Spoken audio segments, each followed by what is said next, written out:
wabarakatuh. Date 10/6/2026. Subject: application seeking justice for the shooting of Minara Begum by Arusu in Camp 10.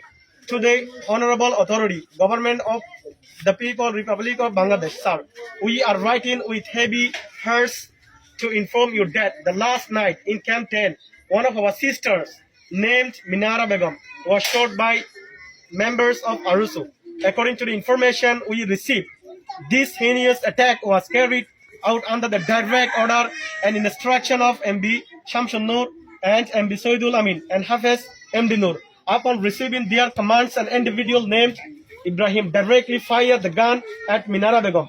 In light of this brutal incident, we earnestly appeal to the government of Bangladesh to ensure justice for all. We firmly hope and believe that the Bangladesh government will conduct a proper and impartial investigation to this crime, bring both architecture and the shooter Ibrahim to justice and deliver the rightful judgment we deserve.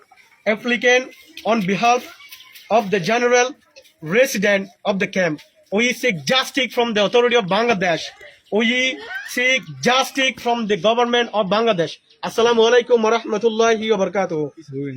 We want justice. We want justice. We want justice. We want justice. We want justice. We want justice. For the Minara Begum. For the Minara Begum. We want justice. Assalamu alaikum wa rahmatullahi wa barakatuh.